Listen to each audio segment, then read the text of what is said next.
Perkenalkan,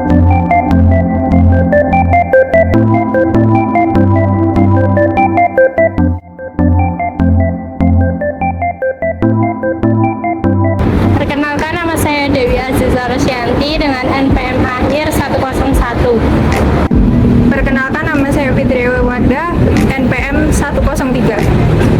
Perkenalkan, nama saya Faya Prasisyandarum, NPM 104. Perkenalkan, nama saya Sylvia Anggrani dengan NPM akhir 106.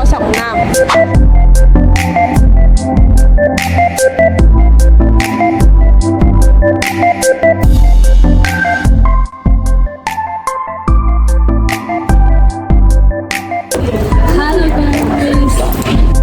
Jadi kita telah melayani hampir generasi dari sampai sekarang kakek buyut ya, sampai sekarang cucunya masih menggunakan jasa servis di UMC Suzuki gitu. Baik, untuk pertanyaan selanjutnya, strategi pemasaran apa sih Pak yang diterapkan untuk menarik pelanggan baru di dealer Suzuki ini? Otomatis zaman sekarang digital marketing ya. Iya. Ya, digital marketing kita harus selalu up to date, ya, selalu diperbarui, dan memang zaman sekarang dari wilayah manapun nggak terbatas ya aksesnya. Jadi, kita fokus di sana. Berarti di digital marketingnya ya Pak khususnya?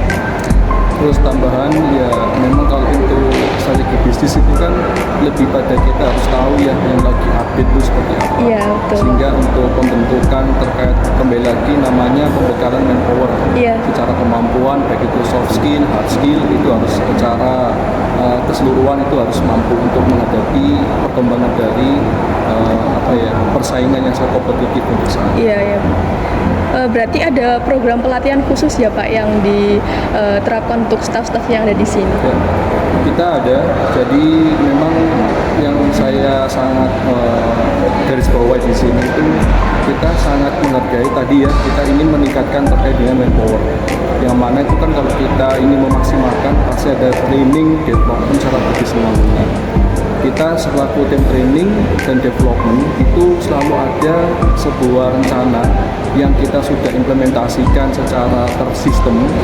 Training-training apa yang menyangkut dengan yang namanya service yang dikomando sama Pak Budi, kemudian training-training apa yang berhubungan dengan sales yang dikomando sama Pak Yuki, yang notabene itu menjadi satu kesatuan yang saling berkaitan.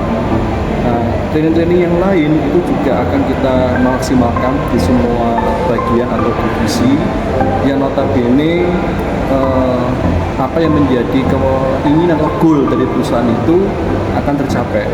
Itu kenapa training itu sesuatu yang sangat penting Mbak, karena dengan training itu kan harapan dari kami ini kan minimal itu menjadikan sesuatu yang zero menjadi sesuatu yang hero. Wah, seperti itu. Terus bagaimana sih Pak cara dealer ini menangani umpan balik dari pelanggan? Ya, kalau menghadapi umpan balik atau menangani umpan balik, otomatis kita secara pertanggungjawaban ya, keluhan-keluhan, masukan-masukan itu secara responsif harus kita maksimalkan, secara update apa yang menjadi kayak poin-poin yang itu nantinya justru akan memberikan kita itu masukan inputan untuk supaya kedepannya jadi lebih baik, sehingga otomatis respon itu harus kita maksimalkan. Bagaimana kita harus tahu apa yang menjadi keluhan masyarakat, terutama untuk customer-nya Suzuki, sehingga kita bisa mencari istilahnya solusi terkait dengan masalah-masalah yang dihadapi dari customer-nya Suzuki. Kalau saya simpulkan ya sederhana, kita harus responsif, tanggung jawab, dan berkelanjutan menghadapi setiap masalah-masalah yang dialami oleh para customer. Pak, jadi bagaimana dealer mengelola stok kendaraan untuk memenuhi permintaan pasar? Mengelola stok kendaraan. Oke, pertama yang pasti untuk produksi itu semua diatur oleh TPM kami. Itu Suzuki Mobil Sales. Jadi untuk sementara bukan kami yang produksi gitu. Kami hanya mendistribusikan. Lalu dari mana jumlahnya berapa Pak? Gitu stoknya ya. Itu dilihat dari market share sebelumnya. Jadi market area penjualan sebelumnya kira-kira berapa, dan dari pusat ditambahkan berapa persen untuk perawatan. Nah itulah kapasitas yang kami jual. Stoknya yang diberikan seperti itu. Apakah setiap tahun itu stoknya itu akan menurun atau Pasti selalu naik. Gitu. yang kedua saya juga mengarah ke keunggulan dari komprehensif ya Pak. Apa yang membedakan Suzuki UMC Surabaya dari dealer mobil lain di Surabaya? Oke, yang membedakan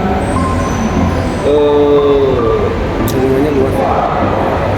Yang paling baik ya untuk UMC adalah seluruh area Jawa Timur kami cover. Tidak ada yang namanya pelanggaran batas, pelanggaran wilayah. Dan satu sales di UMC bisa jualan ke area Jawa Timur. Itu aja yang membedakan. Selanjutnya saya lanjutkan lagi Bapak. Bagaimana dealer menjaga hubungan baik dengan Suzuki Indonesia untuk memastikan keunggulan kompetitor? Ya, bagaimana memastikan relationship gitu ya dengan Suzuki atau KM kita. Oke, yang pertama otomatis kita harus capai target apa yang mereka berikan. Itu yang pertama. Kenapa? Supaya ada namanya ikatan ya, berkesinambungan dari hal itu ya. Dan kami ini saling bantu ya. Pusat inginnya apa, Jawa Timur inginnya apa ya, kita saling sinkronis gitu ya, saling membantu, dan otomatis tetap ya kalau dari sales harus tercapai penjualan yang diinginkan aja sih intinya. Tambahan Ada juga dari servis beda. ya. Jadi jangan lupa kalau di dealer itu kan satuan utuh ya Pak. Ya. Jadi ada sales, ada service, dan spare part. Itulah tiga produk utama kami ya. Spare part, sales, sama service gitu. Jadi yang melayani penjualan mobil, kemudian bagaimana merawat kendaraannya itu sampai kepada kebutuhan spare part. Suku cadang. Cadangnya itu. Nah, dari ketiganya itulah kami selalu ada target dari ATM pusat di bagian, sehingga kami akan selalu berusaha untuk achieve target, ya, achieve target, sehingga hubungan baik kami akan tetap terjaga begitu. Dan di for information yang saya Suzuki sendiri itu ada lomba-lombanya juga ya, jadi berarti antar dealer terus dikasih challenge ya, challenge siapa yang dealer terbaik gitu. Nah, kami selalu ingin berusaha mencapai itu seperti itu. Ya memang kalau saya ketika bergabung di UMC ini kan ada sebuah add value atau nilai tambah yang mungkin orang luar ini bisnisnya dealer. Tapi kalau kita yang tahu secara utuh, ini adalah sebuah perusahaan terkemuka yang mana di dalamnya itu ada hal-hal yang memang kita implementasikan terkait dengan peningkatan produktivitas ya dari perusahaan itu sendiri. Tadi yang baru disampaikan ada challenge. Jadi kita itu ada kayak semacam lomba yang akan kita sinergikan dengan cabang-cabang keseluruhan, bahkan itu sifatnya nasional. Jadi satu Indonesia dengan beberapa provinsi yang akan kita jadikan satu kesatuan yang notabene itu bermuara dengan yang namanya legacy ya, kalau bentuk legacy dalam sebuah perusahaan yang nantinya diikuti dengan sebuah kebanggaan dari kita karyawan di Suzuki untuk bisa bersedikit di dalamnya. Jadi mungkin kalau teman-teman lihat ini kan dealer ya, tapi sebenarnya di sini tuh utuh, mulai dari servis, kemudian suku cadang dan juga penjualan. Nah, manajemennya juga benar-benar itu kompleks, yang mana secara struktur organisasi itu memang sudah dibilang sebagai suatu perusahaan kita bisa multinasional Mbak. Jadi bukan perusahaan nasional, tapi perusahaan multinasional. Kenapa kok perusahaan multinasional? Mungkin teman-teman sebagai informasi aja ya, udah tahu belum bedanya antara multinasional sama nasional? Mungkin saya kasih informasi aja ya. Kalau perusahaan multinasional itu kan perusahaan yang memang ada cabang se-Indonesia, yang memang itu ada di naungan perusahaan asing. Kita ada di Jepang untuk headquarter-nya atau perusahaan utamanya. Nah, kalau perusahaan nasional kan ya seperti UMKM yang ada cuma di satu ke daerah aja. Nah, mungkin nanti teman-teman bisa ada sebuah kebanggaan kalau bisa masuk di PT Suzuki. Kita memang di bawah namanya PT Indomobil yang notabene disebut dengan PT SIS. PT SIS itu adalah dealer utama yang memang menjadi distributor tunggal di Indonesia. Nah, UMC ini adalah istilahnya itu unit bisnis dari dealer yang dibawa dengan SIS yang menguasai untuk area Jawa Timur. Istilahnya menjadi dealer utamanya seperti itu. Nah, itu yang menjadikan sebuah pemikiran dari kita bersama tim ini bahwasanya memang dalam strategi bisnis ke depan itu harapannya selalu ikut secara berkelanjutan. Jadi tidak terpaku dengan produk yang saat ini. Contoh nih ada pengembangan di model EV ya, atau electronic vehicle atau mobil listrik. Nah, saat ini kenapa kok Suzuki masih belum? Nah, karena memang kita ini memang sudah melakukan riset bahwasanya untuk Indonesia masih belum ready atau siap dari perspektif atau gambaran dari Suzuki itu sendiri. Mungkin itu nanti jadi pertanyaan yang sudah saya jawab sehingga ya nanti bisa menjadi perbendaharaan inputan dari teman-teman untuk dijadikan report seperti itu. Habis langsung aja pertanyaannya kan. Yang terakhir ini ya Pak, apakah ada inisiatif inovasi yang sedang dikembangkan untuk meningkatkan efisiensi atau pengalaman daripada pelanggan? Pengalaman maksudnya? Pengalaman daripada pelanggan. Pengalaman Mungkin banyak pelanggan experience ke sininya ya, pelanggan ketika ketemu kita ya. Iya. Ya salah satunya tadi mungkin dari segi sales kan itu dipermudah Pak Yuki dengan adanya digital marketing itu menambah experience. Termasuk kami kalau di sisi service itu ada namanya fitur atau namanya fasilitas namanya home service di Suzuki home service. Jadi pelanggan yang ibaratnya mager mas gerak gitu di rumah pengen dia nyerus kendaraannya, kita inisiatif yang datang. Itu kan sangat memiliki nilai tambah gitu ya. Jadi si pelanggan nggak perlu ribet-ribet antri ke bengkel, tapi kami sendiri yang datang gitu. Itu salah satu inovasi layanan yang sedang kami kembangkan gitu ya di sisi servis gitu ya. Ketika servis sudah selesai, apakah langsung pihak Suzuki mengembalikan dia atau pihak? Oh, kami datang ke tempat lokasi ya, lokasi home service disebutnya ya, home service ya. Jadi servis di situ kami sudah bawa kendaraan yang isinya udah kayak alat bengkel gitu yang lengkap, sehingga kami bisa perbaiki di on the spot gitu. Tapi tentu ini tercondition ya, jadi pekerjaan-pekerjaan yang sifatnya reguler ya, tidak ada trouble besar gitu. Tapi kalau pekerjaan yang sifatnya berat itu mau nggak mau ya kita harus tarik ke bengkel resmi gitu. Itu dikerjakan di sini seperti yang ada lebih lengkap seperti itu. Itu 24 jam. Iya, 24 jam dan bahkan sekarang itu salah satunya ada namanya Halo Suzuki.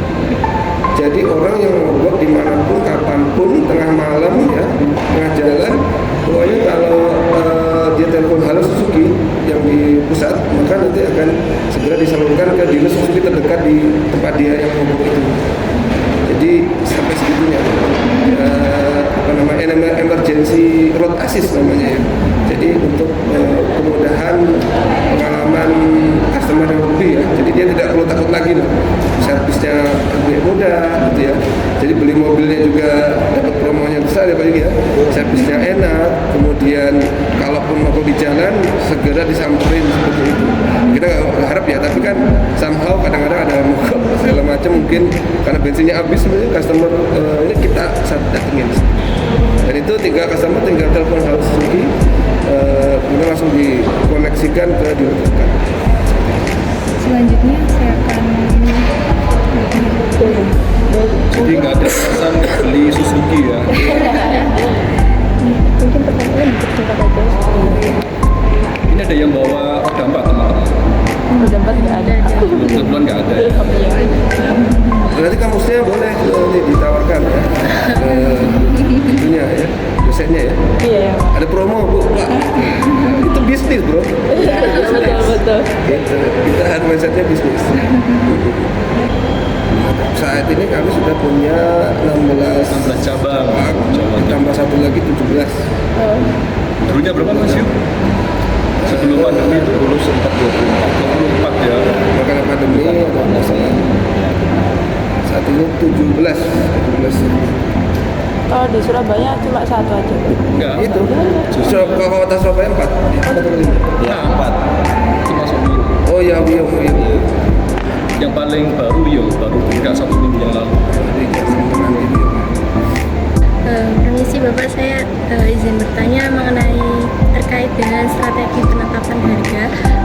Apa pendekatannya yang digunakan untuk menentukan harga jual di kendaraan? Agak kerasan. Harga ya. Iya.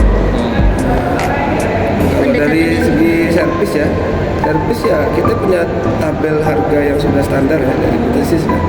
Jadi secara harga itu kalau servis itu kan ada biaya jasa, biaya spare part, biaya sub material. Nah di situ sudah ada price list. Jadi kalau di dealer itu sudah ada price list sehingga biayanya bisa seragam seperti itu. Dan sudah ada ketentuan dari pusat seperti itu price listnya ya. Jadi kami sudah ada ketentuannya. Mungkin dari sales gimana Pak? Untuk sales sama ya, semuanya diawasi oleh SIS. Jadi berapapun yang kita jual semua dipantau oleh SIS.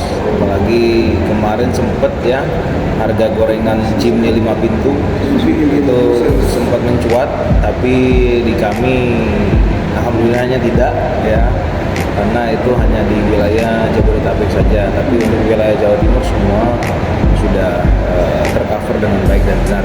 Jimny Ya. Terus mungkin tambahannya Mbak ya, jadi pendekatan itu selalu kita implementasikan dengan persaingan otomotif ya. Kalau bisa kita ambil contoh brand sebelah, misalnya Toyota, itu memberikan harga sekian, kita pasti ya nggak jauh dengan sebagai kompetitor. Tapi yang perlu saya coba untuk sharing, kita ini termasuk dalam kategori biaya yang cukup kompetitif, dalam arti biaya perawatan, biaya pajak, terus biaya apa ya, bisa dibilang itu servis ya atau perawatan tadi, itu kita udah paling sangat terjangkau.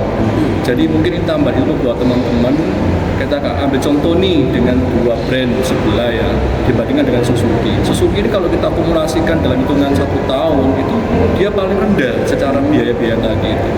Nah ini yang mungkin bisa kita jadikan sebagai pendekatan kepada customer. Ini yang banyak nggak diketahui sama publik. Nah harapan nanti teman-teman nanti menjadikan sebagai salah satu pelaporan yang notabene pendekatan secara harga itu salah satu hal yang membuat kita itu kompetitif harusnya. Cuman masyarakat masih belum banyak mengetahui akan hal itu. Udah terplot dengan branding-branding yang mohon maaf harus sebut ya kayak Toyota, Daihatsu kan gitu kan ya. Bisa kok nanti di search di website resmi kami nanti secara perhitungan akumulasinya. Ya, misalkan let's say nyambung Pak Adeli ya. Misalkan servis ya, itu Bapak Ibu bisa lihat di Suzuki Indonesia ya. Nah, di situ nanti ada biaya maintenance-nya berapa, setiap perawatan bekas 10.000, 20.000, ada semua gitu. Termasuk harga price list-nya juga semua ada di situ. Jadi customer itu bisa membandingkan nih biaya keseluruhan dari memiliki Suzuki itu lebih mahal nggak sih dengan dibanding yang merek lain gitu.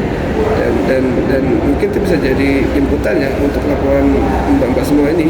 Jadi bahwa salah satu kompetitif advantage-nya Suzuki salah satunya ya memang biaya maintenance-nya itu sangat kompetitif.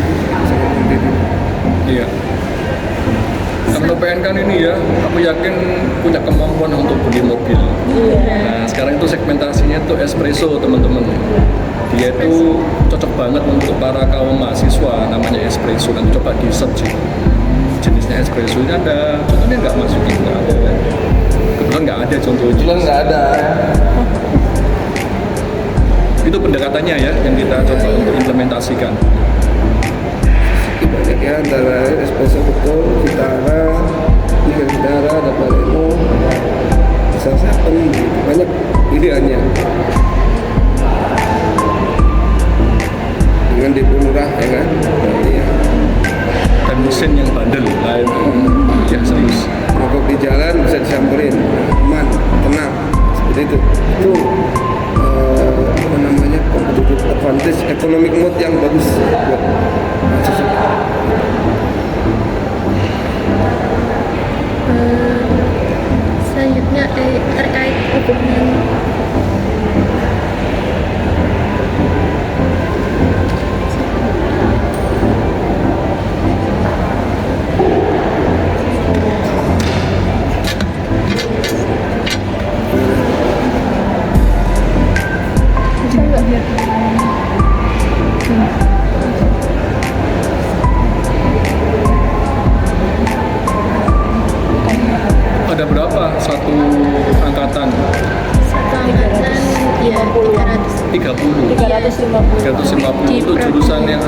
evaluasi bisnis sendiri aja. berapa? Jadi 300 itu di 300 banyak. prodi Nah, iya. administrasi. Sekelas berapa sekelas? kelas kurang lebih 40 sampai 50. Selanjutnya terkait dengan kolaborasi dan kemitraan ya Pak. Apakah dealer bekerja sama dengan perusahaan lain atau lembaga keuangan untuk memperluas jangkauan pasar? Nah, ada. sama nggak servis? Iya. Bengkel rekanan biasanya ya. Ya kita kalau di segi Indonesia juga ada ini Pak, seperti ini loh, kerjasama dengan mobil bekas. finance seperti itu, kayak apa namanya, lembaga pembiayaan leasing ya Pak ya. Oh iya.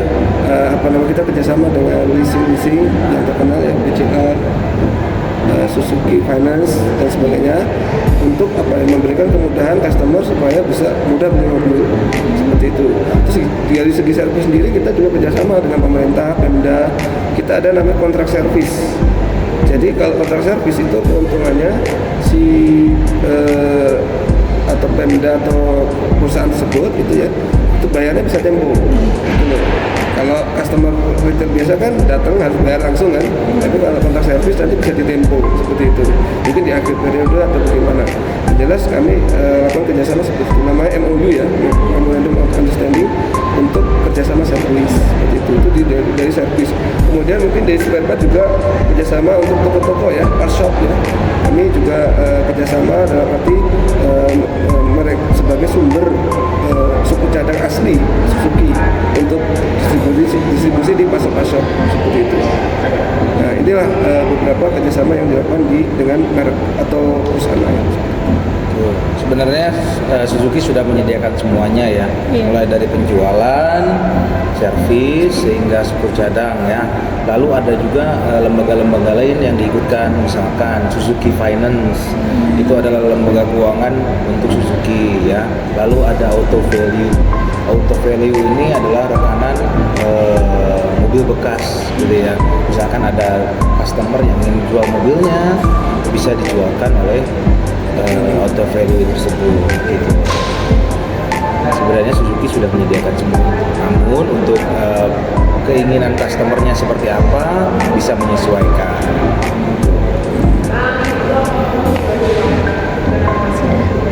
Selanjutnya teman saya. Ya.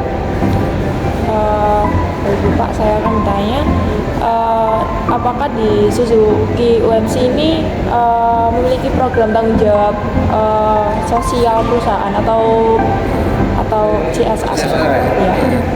Oh iya, ada ya, tapi kita kerjasama dengan TPM Pusat ya.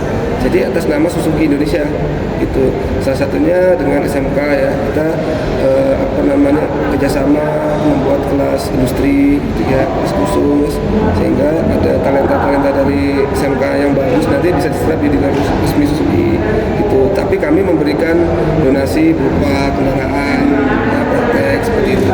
Termasuk juga Pusdiklat ya, Pusdiklat di Malang ya, UMM itu juga kita kerjasama seperti itu, salah satu program CSR. Jadi CSR-nya di bidang servis itu salah satunya ya bentuknya kerjasama seperti itu.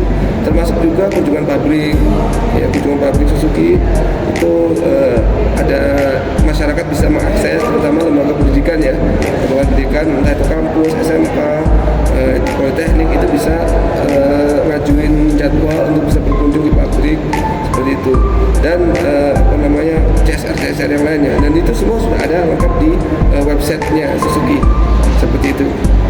Jadi bisa dicek ya, bisa dicek Suzuki Indonesia. Berarti jadi satu kesatuan dengan PT Suzuki Indonesia. Jadi enggak Secara tunggal itu enggak. Di atas nama Suzuki Indonesia. Lalu bagaimana dealer ini melakukan evaluasi secara berkala, dan kira-kira metode apa Pak yang digunakan untuk mengukur keberhasilan strategi tersebut? Evaluasi bisnis maksudnya. Ya otomatis kita lihatnya satu dari penjualan ya. Dimana penjualan itu kan langsung kita coba untuk sinergikan dengan penjualan tahun sebelumnya.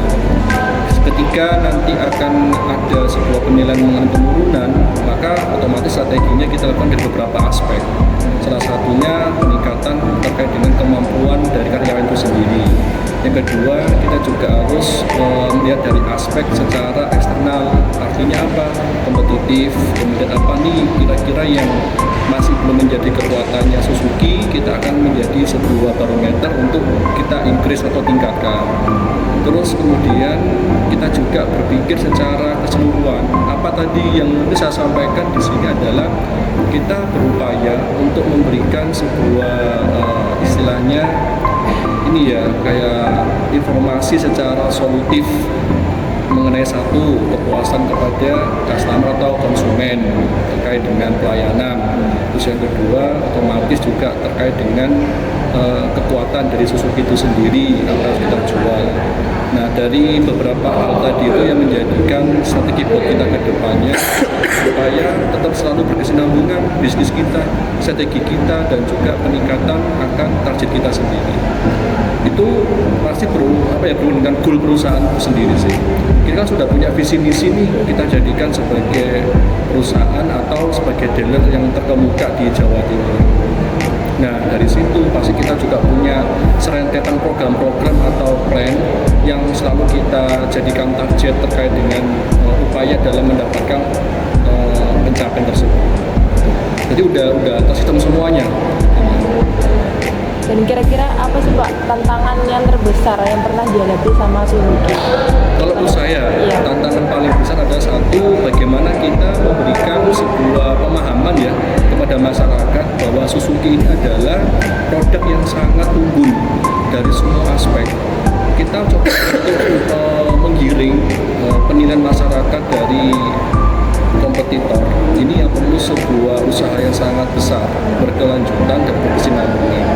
Ini tantangan yang paling utama. Terus pemahaman terkait dengan yang sekarang lagi booming adalah mengenai EV tadi ya, sebenarnya di awal. Kalau saya menyampaikan, justru Suzuki ini sudah punya pertimbangan secara utuh. Kenapa kok kita belum mengeluarkan yang mobil EV atau electronic vehicle? Karena dari kami selaku manajemen sudah melakukan riset tadi, kita belum ready nih untuk Indonesia menjalani dari mobil EV itu sendiri. Nah, terus tantangan berikutnya ya pastinya dari internal ya. Bagaimana kita selalu mengupayakan supaya SDM yang ada di Suzuki ini adalah SDM yang capable, berkualitas, profesional, dan bisa menjadi manpower yang memang memiliki satu visi misi dalam perusahaan. Itu sih. Jadi challenge yang paling membuat kita ini harus berupaya secara berkesinambungan ke depannya. Mungkin tambah dari Pak Yuki, tantangannya mungkin dari servis. Kalau dari segi servis adalah mungkin sekarang kan kompetitor kita itu salah satunya adalah bengkel-bengkel adanya bengkel-bengkel umum ya, yang melayani semua merek yang punya standar bagus ya. Maka jangan sampai kita kalah dengan mereka seperti itu. Dalam arti bengkel-bengkel tersebut bisa menyediakan perawatan yang bagus sesuai standar dealer resmi gitu. Tapi di sisi lain kita kok nanti nggak melakukan hal yang sama tuh. Nanti lama-lama customer akan memilih mereka seperti itu. Nah, untuk itulah tantangannya yang perlu kita selesaikan itu bagaimana memberikan pelayanan yang baik kepada customer, baik harganya, baik kualitasnya, baik juga kemudahan aksesnya gitu, sehingga mereka akan tetap memilih servis di bengkel resmi Suzuki seperti itu, tidak tergiur atau berpindah ke lain hati seperti itu kayak gitu ya. Mungkin begitu dari segi servis ya. Apalagi sales gimana? Kalau dari sales itu memang harus terus berkembang ya. Zaman dulu seorang sales ini door to door it's okay, nggak masalah. Zaman sekarang ada yang namanya media sosial atau digital marketing. Kita nggak tahu nih kedepannya harus seperti apa gitu ya. Jangan-jangan hanya by Bing aja ya, nanya Bing gimana sih namanya?